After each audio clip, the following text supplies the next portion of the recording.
અમદાવાદમાં security guard એટલે સુરક્ષાનો ભરોસો, પરંતુ હવે આ જ ભરોસો શંકાના ઘેરામાં છે. છેલ્લા 2 વર્ષમાં સિક્યોરિટી ગાર્ડની સામે ઘરફોડ ચોરી અને લૂંટફાટના 62 કેસ, છેડતી અને અસભ્ય વર્તનના 48 કેસ, મારામારી અને જાનલેવા હુમલાના 27 કેસ તથા નકલી દસ્તાવેજો અને છેતરપિંડીના 18 કેસ નોંધાયા. સવાલ માત્ર આંકડાનો નથી. સવાલ એ છે કે જે વ્યક્તિને આપણે પરિવારની સુરક્ષા સોંપીએ છીએ તેની ચકાસણી કેટલી થાય છે. અમદાવાદમાં 700થી વધુ સિક્યોરિટી એજન્સીઓ હોવાનો દાવો છે અને મોટાભાગની એજન્સીઓ રજીસ્ટ્રેશન વગર ચાલતી હોવાના આક્ષેપ છે. પસારા કાયદા હેઠળ લાયસન્સ ફરજિયાત છે, તો પછી ગેરકાયદેસર એજન્સીઓ કેવી રીતના ચાલે છે? ગાર્ડની ભરતી પહેલા પોલીસ વેરિફિકેશન થાય છે કે કેમ તે પણ એક સવાલ છે. ગાર્ડનું બેકગ્રાઉન્ડ ચેક કરવામાં આવે છે કે કેમ? ઓળખના દસ્તાવેજો ખરેખર તપાસાય છે? મહિલા, બાળકો અને વૃદ્ધોની સુરક્ષા જે ગાર્ડના હાથમાં હોય છે તેની વિશ્વસનીયતા કોણ નક્કી કરશે? ઘટના બન્યા પછી કાર્યવાહી નહીં, પહેલાથી કડક ચકાસણી અને નિયમોનો અમલ હવે જરૂરી બની ગયો છે. કારણ કે જ્યારે રક્ષક સામે જ ગુનાના કેસ હોય ત્યારે ભરોસો કોના પર મૂકવો તે પણ એક સવાલ અહીંયા ઉભો થઈ જાય છે. અને જે સિક્યોરિટી ગાર્ડ પર લોકો વિશ્વાસ મૂકી દેતા હોય છે કે અમારી રક્ષા કરશે, પરંતુ ક્યાંક ને ક્યાંક અમદાવાદમાં જે સીન સામે આવ્યા છે, અમદાવાદમાં જે સિનારીઓ ઉભો થયો છે તે ક્યાંક ને ક્યાંક અનેક સવાલ ઉભા કરી રહ્યા છે. અને આ રક્ષા જે વ્યક્તિ કરી રહ્યો છે તે વ્યક્તિને જ ક્યાંક ને ક્યાંક કઠેરામાં ઉભા કરી દીધા હોય તેવા પ્રકારની ઘટનામાં વધારો નોંધાઈ રહ્યો છે. અમદાવાદમાં છેલ્લા 2 વર્ષમાં સિક્યોરિટી ગાર્ડ પર થયેલા કેસોના આંકડાઓ સતત વધી રહ્યા છે, જેના કારણે કાયદો વ્યવસ્થાને લઈને પણ અનેક સવાલ ઉભા થઈ રહ્યા છે.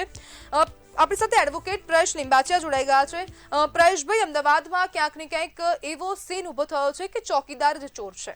આપનું શું કહેવું છે? ચોક્કસ આપની બાબત સાચી છે અને આમાં બધા મારું કહેવું એવું છે કે જે સિક્યુરિટી છે એ લોકોની જ્યારે સિક્યુરિટી તરીકે નિમણૂક કરવામાં આવે, જે તે સોસાયટીની અંદર એમને ચાર્જ સોંપવામાં આવે, ત્યારે એમના આધાર કાર્ડથી માંડીને દરેક બાબતને એમનો ભૂતકાળ અને તમામ પ્રકારની એમની ચોકસાઈ કરવી જોઈએ. એ વ્યક્તિનો ભૂતકાળ શું છે, અગાઉ એ સિક્યુરિટી તરીકે એમને કામગીરી કરી છે, નથી કરી, અથવા તો એ કેટલા સમયમાં એ જોડાયેલા છે, અને આ બાબતે એમના જે હેડ હોય એમને પણ એમની પાસેથી જરૂરી માહિતી લઈ અને અત્યારે પોલીસે નવો કાયદો વ્યવસ્થા બનાવી છે કે આવી કોઈ પણ સિક્યુરિટી એજન્સી જ્યારે સિક્યુરિટી તરીકે નિમણૂક કરે છે કોઈ પણ વ્યક્તિની, તો એની નોંધણી કરવામાં આવે છે પોલીસ સ્ટેશનમાં. તો એ બાબતની જરૂરી પુરાવા પોલીસને પૂરા પાડવા જોઈએ અને એ પ્રમાણેની કાર્યવાહી આગળ વધારવાથી ભવિષ્યમાં આ સિક્યુરિટી ગાર્ડ તરફથી કોઈ આવું ગેરકાયદેસરનું ગુનાહિત કૃત્ય આચરવામાં આવે તો એની પાસેથી જરૂરી આવી રીતના સખતમાં સખત પગલાં એમની સામે લઈ શકાય. અને એમની જો સાથે પુરાવા હોય તો એ કોઈ આવા ગુના કરીને નાસી જાય તો એવા કેસોની અંદર એમને પકડવાની કાર્યવાહી તેજ કરી શકાય અને ગમે ત્યાંથી તેમને પકડી અને એમને જેલમાં નાખી શકાય એવી વ્યવસ્થા ચોક્કસ થાય છે. પ્રયેશભાઈ, અહીંયા જ્યારે વેરિફિકેશનની વાત થતી હોય, જ્યારે એક પસારા નામની એક એજન્સી બનાવી હોય, લાયસન્સ લેવું ફરજિયાત કરવામાં આવ્યું હોય, ત્યારે શું વેરિફિકેશન થાય છે? લાયસન્સ લેવામાં આવે છે અને હવે આ લાયસન્સને કેમ પ્રાથમિકતા અમદાવાદ સહિત ગુજરાતમાં નથી મળતી? એમાં લાયસન્સની વાત એવી છે કે લાયસન્સ લીધા પછી એ પોલીસને એના કોઈ પુરાવા આપવામાં આવે છે, નથી આપવામાં આવતા, એ અસ્થાની વસ્તુ છે. પણ મેં કહ્યું એ પ્રમાણે કે જ્યારે સિક્યુરિટીની વાત આવે છે ત્યારે જે એજન્સી એમને સિક્યુરિટી માટે રાખે છે એ ખરેખર એજન્સી કાયદેસરની એજન્સી છે, એમની પાસેના જે માણસો છે એ કોઈ ગુનાહિત કૃત્ય વાળા નથી ને. આ બધી તકેદારી પહેલા રાખવી જરૂરી છે. અને ઇવન પોલીસની સાથે સાથે જે સોસાયટી એમને સિક્યુરિટી તરીકેની જે નિમણૂક કરે છે, જે એજન્સીની આ ચાર્જ સોંપે છે, તો એ સોસાયટીના ચેરમેન સેક્રેટરીએ પણ આ બાબતે થોડીક ઝીણવટપૂર્વક તપાસ કરીને આગળ વધે તો ઘણા અંશે આપણને એ બાબતે ફાયદો થઈ શકે છે.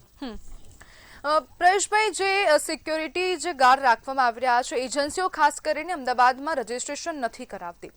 700 જેટલી એજન્સીઓ અમદાવાદમાં છે, 200-250ની પાસે જ લાયસન્સ છે અને તેમની પાસે એક માન્યતા છે કે તમે એજન્સી તરીકે કામ કરી શકો છો સિક્યોરિટીની. દરેકને ખબર છે, પોલીસને પણ કદાચ ખબર હશે તેવું હું અહીંયા માની લઉં, પરંતુ હવે કાર્યવાહી કેમ નથી થતી? અને જે લોકો વેરિફિકેશન વગર સિક્યોરિટી ગાર્ડને રાખી રહ્યા છે તેમની સામે પણ કાયદાકીય રીતે આપણે શું કાર્યવાહી થઈ શકે? જે વ્યક્તિને કાયદેસર આવી રીતના ગાર્ડ રાખીને, એટલે કે એજન્સી ચલાવે છે અને લાયસન્સ મેળવે છે, આવી વ્યક્તિઓ જ્યારે આ કામગીરી કરતા હોય ત્યારે ચોક્કસ એમને પોલીસને આ બાબતની લાયસન્સથી માંડીને એમની એજન્સી બાબતની તમામ પ્રકારના પુરાવા આપીને જાણ કરવાની ફરજ બને છે. જો એજન્સી આ પ્રકારની જાણ પોલીસને નથી કરતી તો પોલીસે તાત્કાલિકપણે અથવા તો સોસાયટીના ચેરમેન સેક્રેટરીએ જ્યારે એમને એજન્સીને આ કામ સોંપ્યું હોય ત્યારે એમના પુરાવા માંગીને, અને જો એ પુરાવા એ પૂરા નથી પાડતા તો ચેરમેન સેક્રેટરીએ પોલીસને જાણ કરવાની ફરજ છે. એટલે નાગરિકે, ચેરમેન સેક્રેટરી, દરેક વ્યક્તિએ આની અંદર સજાગ થવાની જરૂર છે અને તો જ આની અંદર આપણે આગળ સખતમાં સખત કાર્યવાહી કરી શકીએ એમ છે. જી બિલકુલ, પ્રયેશભાઈ, જોડાવા બદલ આપનો આભાર.